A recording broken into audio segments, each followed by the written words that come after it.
Hello बच्चों, मैं इस वीडियो में आपको बताऊंगा सबसे पहले न्यूट्रॉन स्टार्स के बारे में। न्यूट्रॉन स्टार्स क्या होते हैं, अपने अंदर से कैसे पल्सर्स को निकालते हैं, और इसके बाद इस टॉपिक के बाद हम बताऊंगा आपको ब्लैक होल के बारे में। ब्लैक होल ऐसी चीज़ जो दुनिया की कोई भी चीज़ में चला जाए, प्लेनेट, सेटेलाइट, कोई भी सेलेस्टियल ऑब्जेक्ट, तो फिर दोबारा वो लौट कर नहीं आ सकता।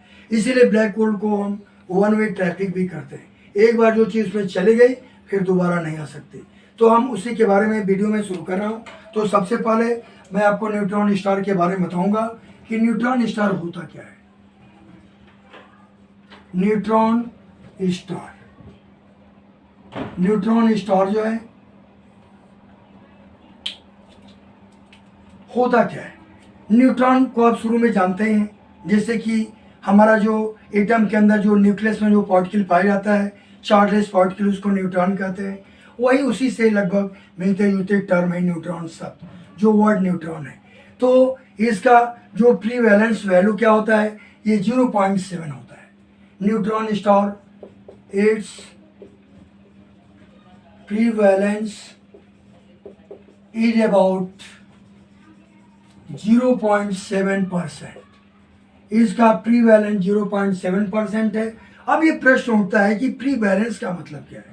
प्रीवैलेंस मीन्स एक्सपेंशन, हम कितना वो न्यूट्रॉन स्टार कितना एक्सटेंड कर सकता है, तो और की तुलना में ये 0.7% ही एक्सटेंड कर सकता है, एक्सपेंड कर सकता है। इसी को हम प्रीवैलेंस कहते हैं। तो इट्स प्रीवैलेंस इज अबाउट 0.7। और क्या होता है, इसका स्पेक्ट्रल टाइप क्या होता है। It's spectral types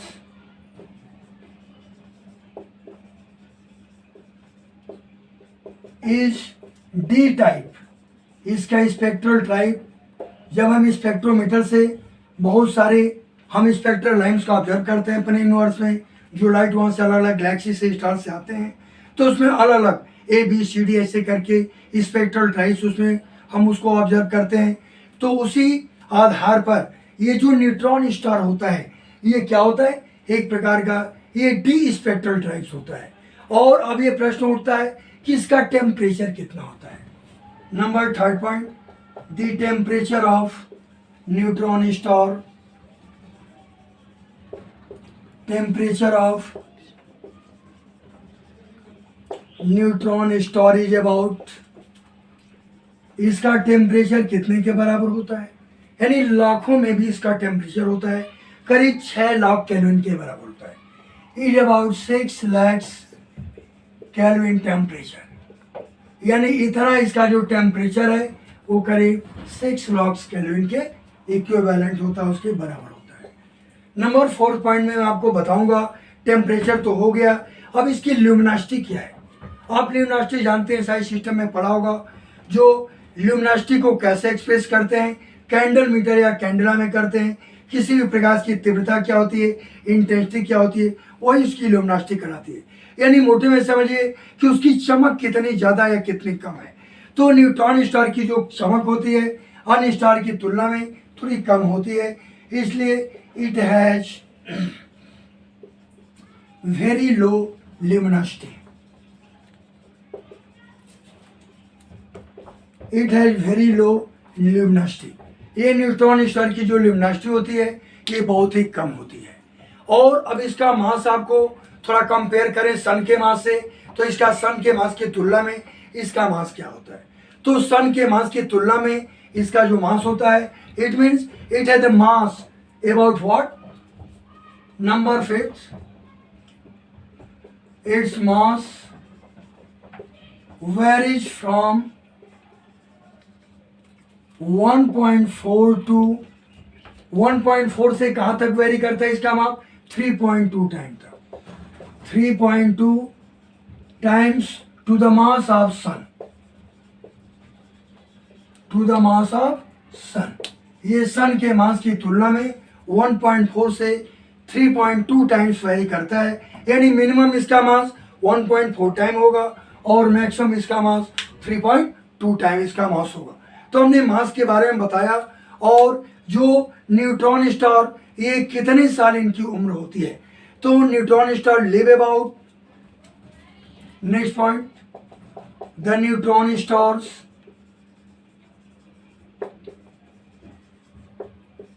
live about 10 billion years, 10 billion years to 100 billion years, 10 billion years to 100 billion years।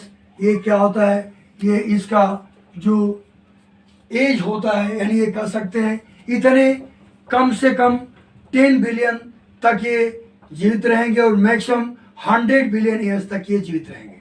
और दूसरी बात क्या होती है, इनका जो कोलैप्स कोर होता है, it means what is the these are collapse core of massive stars. ये क्या होते हैं neutron star, these are collapse core of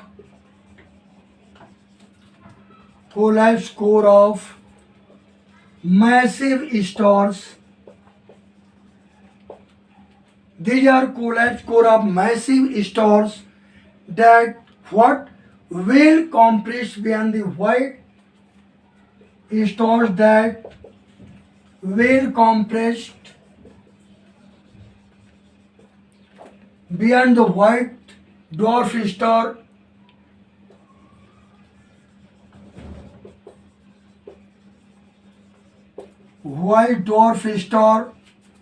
जब ये तारे का डेथ होता है, तारे मरते हैं, उनकी मृत्यु होती है, तो रेड जेंट फेज के बाद व्हाइट डॉर्फ स्टार का फेज आता है, तो वही व्हाइट डॉर्फ स्टार है।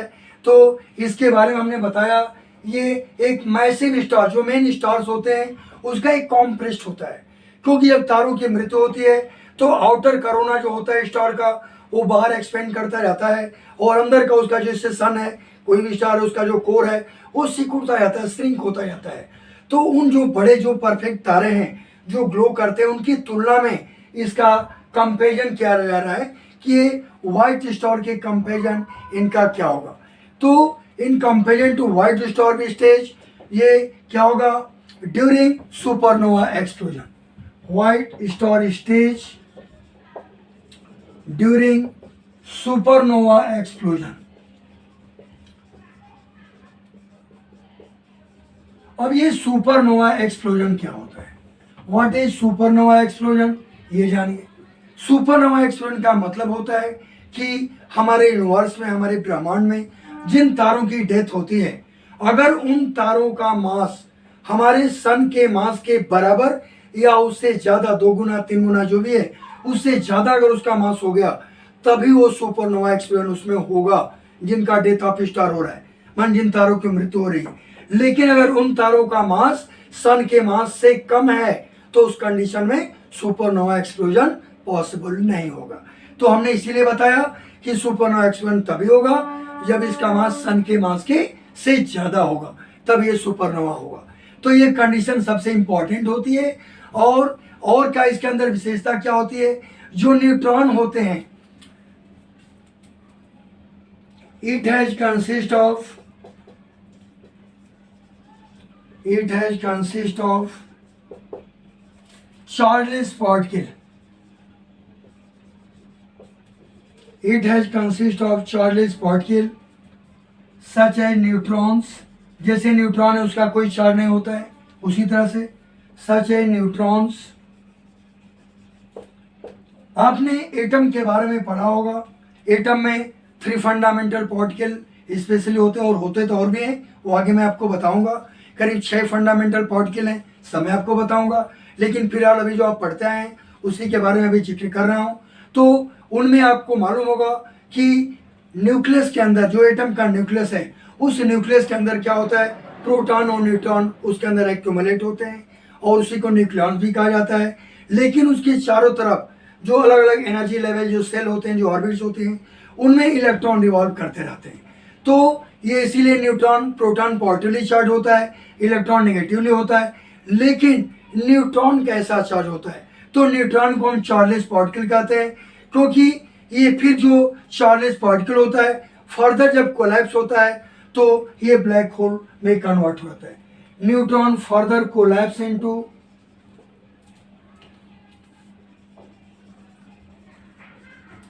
कोलैप्स इनटू ब्लैक होल, यही कोलैप्स होकर ब्लैक होल में कन्वर्ट हो जाता है।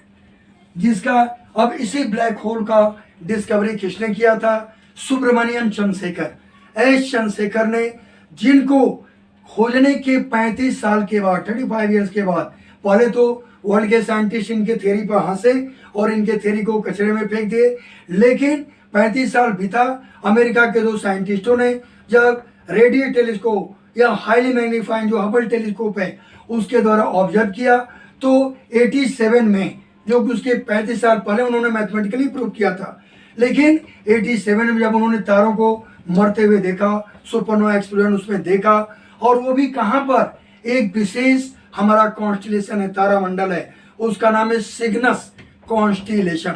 तो सिग्नस कॉन्स्टिलेशन में उन तारों को मरते हुए देखा, डेटा ऑफ स्टार्स को देखा कैसे एक्सप्लोजन हो रहा उसके अंदर। तो उस कंडीशन में तब उसके बारे में उन्होंने क्या बताया कि डेथ ऑफ स्टार के बाद जो सिग्नस कॉन्स्टिलेशन हुआ, तो वही अभी तक एक ब्लैक होल हमारे एस्ट्रोनॉमिस्ट ने अभी तक ऑब्जर्व किया है। तो वो एक ब्लैक होल वो हमारे सिग्नस कॉन्स्टिलेशन के अंदर है, वो पाया जाता है। और ये और क्या होता है, ये कितने मास होगा? If have the more than 3 solar masses, black hole if it has more than 2, 3, जो भी ऐसे आता है, मोर देन 3 सोलर मासेज, ये ब्लैक होल में अभी हमने आपको बताया, ये ब्लैक होल में तभी कन्वर्ट होगा जब इसका मास सोलर मास के तुलना में 3 गुना ज़्यादा होगा। अब इसके बारे में मैं आपको एग्जाम्पल बताऊंगा, न्यूट्रॉन स्टार के 1-2 एग्जाम्पल में मैं आपको बता दे रहा हूँ, आपको याद रहेगा एग्जाम्पल। इसका एग्जाम्पल क्या है? PSR-JO,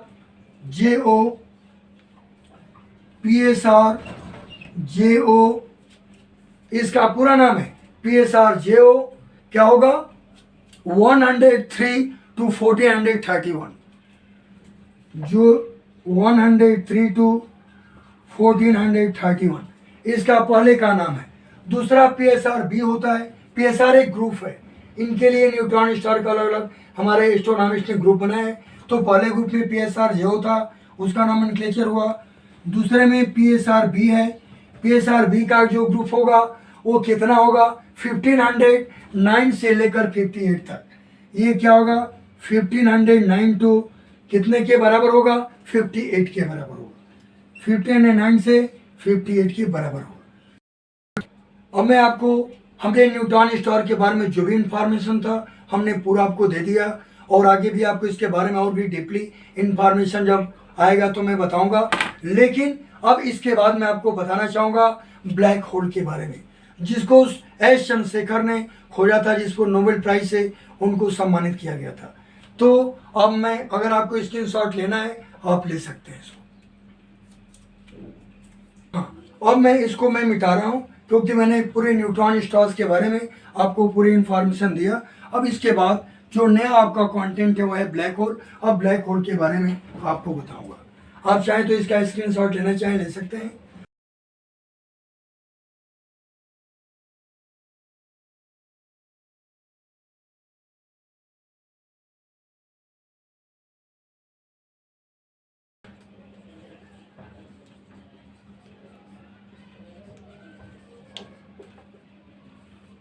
ब्लैक होल्स, अब ये ब्लैक होल क्या होता है? तो ब्लैक होल अभी मैं बताऊंगा, इसको डिटेल में आपको एक्सप्लेन करूंगा। अब ऐसे जानिए, व्हेन स्मॉल स्टार्स में बिकम, व्हेन स्मॉल स्टार में जो छोटे तारे हैं, when small stars become white dwarf, white dwarf star, when small star become white dwarf star or neutron star,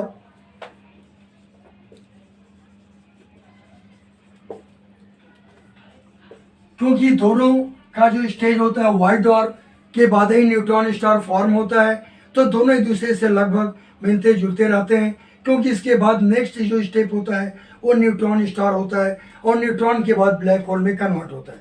तो जब ये व्हाइट डॉर्फ स्टार है न्यूट्रॉन स्टार होते हैं, लेकिन जब तारे विच है the high masses become star,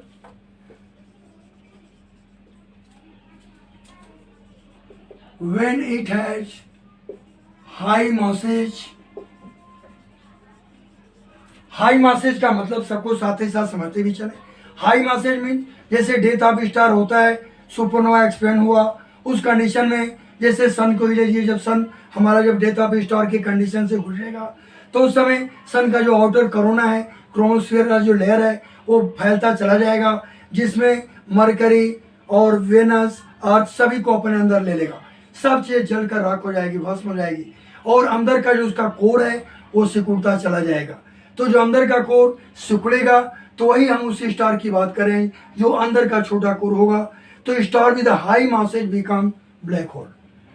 high masses become, यही क्या हो जाता है, ये ब्लैक होल के रूप में कन्वर्ट हो जाता है, become black holes. Neutron star, white dwarf star and black hole. तो ये ब्लैक होल में कन्वर्ट हो जाता है। और कब होगा ब्लैक होल में convert? After the supernova expansion, जैसा कि अभी मैंने आपको बताया। Black hole after the supernova explosion, after the supernova explosion, जब सुपरनोवा एक्सप्लोजन होगा तो ये क्या हो जाते हैं, ये धीरे धीरे ब्लैक होल में कन्वर्ट हो जाते हैं।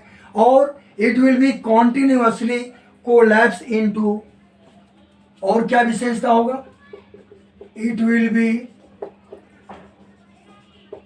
कॉन्टिन्यूसली मीन्स लगातार, it will be continuously,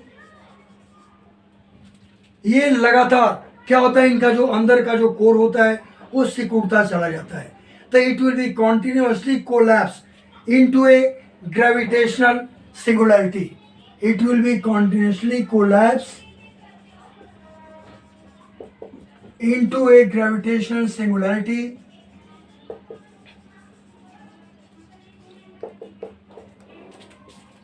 gravitational singularity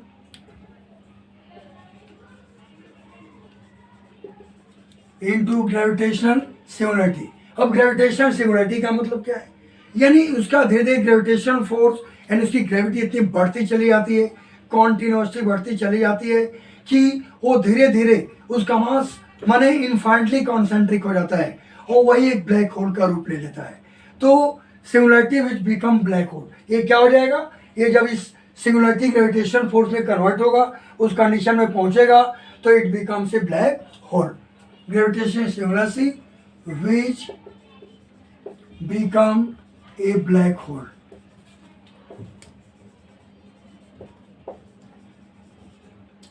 तब वो क्या होगा, एक ब्लैक होल में ये कन्वर्ट हो जाएगा। अब ये ब्लैक होल इतने स्ट्रांग होते हैं कि अगर एक बार अगर लाइट उसके अंदर चली गई तो can not escape from it.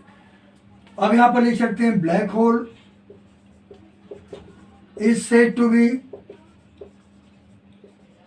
One way traffic, is said to be one way traffic because when any beam of light और लेसर बीम, कुछ भी कह सकते हैं, बीम ऑफ लाइट कहिए या लेसर बीम, और laser beam entered into black hole, entered into black hole, then it can never,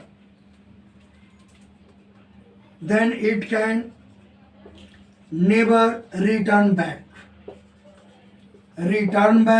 or reflect back।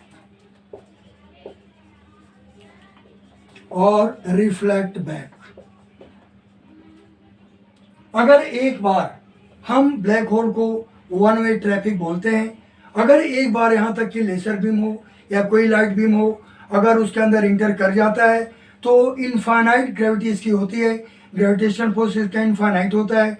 एक बार कोई भी ऑब्जेक्ट चला जाए तो दोबारा वहाँ से स्किप नहीं कर सकता, वहाँ से बाहर नहीं निकल सकता। इसीलिए हमने बोला ये क्या कहा जाता है, जब एक बार चला गया नहीं आ सकता है तो इसको वन वे ट्रैफिक कहा जाता है। It is said to be one way traffic, means एक बार ही जा सकता है, फिर दोबारा लौटकर नहीं आ सकता है। जैसे कि आप रोड पर चलते हैं, दो लेन बने होते हैं, एक जाने वाला एक आने वाला, तो एक बार जो गया तो एक ही लेन में, फिर दोबारा उसी लेन से आओगे, एक्सीडेंट होगा। तो ये ऐसा लेन है कि इनफाइनाइट ग्रेविटेशन फोर्स वाला लेन है। अगर एक बार लाइट जो इतनी स्पीड से चलती है वो भी जाएगी तो रिफ्लेक्ट होकर नहीं आ सकती, यानी ये अपने अंदर उसको एब्जॉर्ब कर लेता है। तो इसकी ग्रेविटी क्या होती है ये भी जानिए। It's gravity and gravitation force, it's gravity and gravitation force is infinite होता है। इसका ग्रेविटी कह सकते हैं या ग्रेविटेशन फोर्स, ये दोनों क्या होता है, ये इनफाइनाइट होता है, अनंत होता है।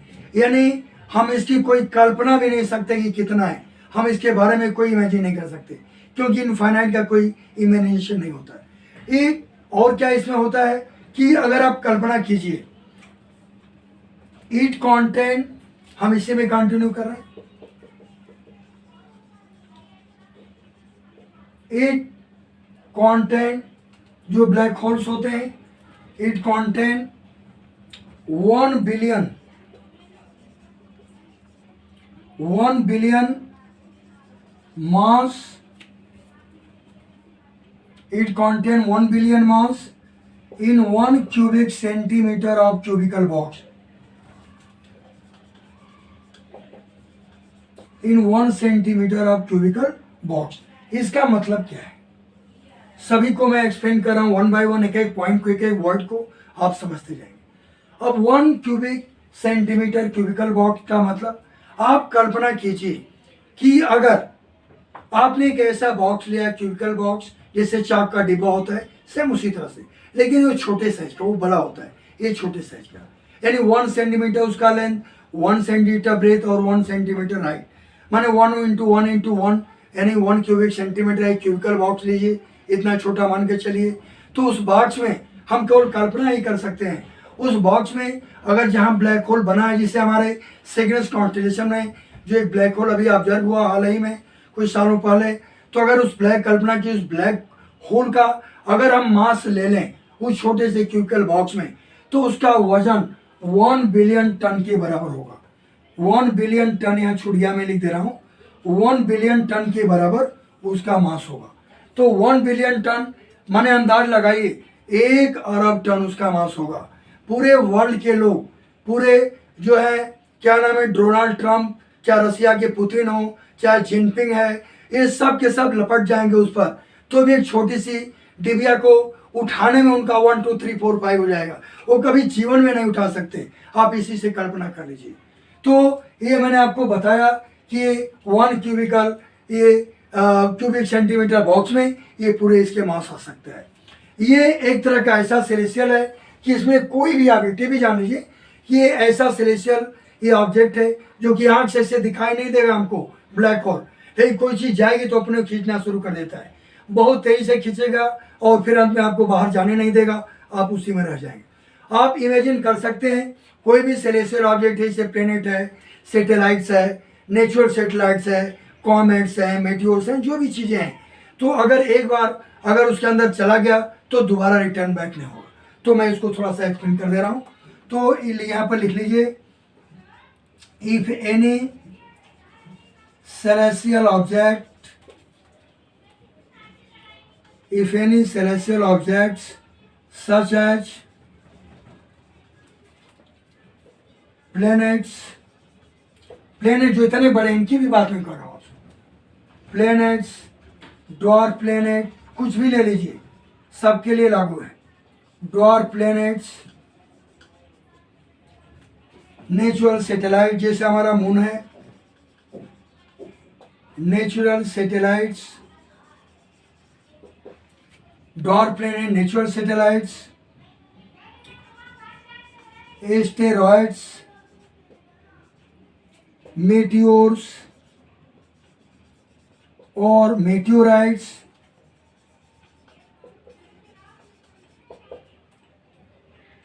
if any celestial object such as this, it means from planet to meteorites, when they enter towards black holes,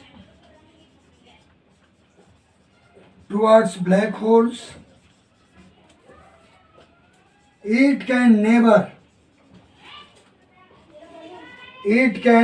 return back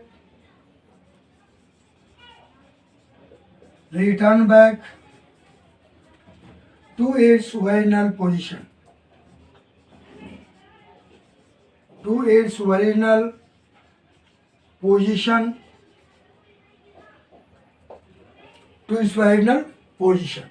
It means अगर कोई भी ऑब्जेक्ट है, अगर ब्लैक होल में एक बार चला गया, एंटर कर गया, तो आप ये जान लीजिए कि फिर वो वहाँ जाकर उसको समाप्ति होना है, दोबारा लौट कर नहीं आ सकता है।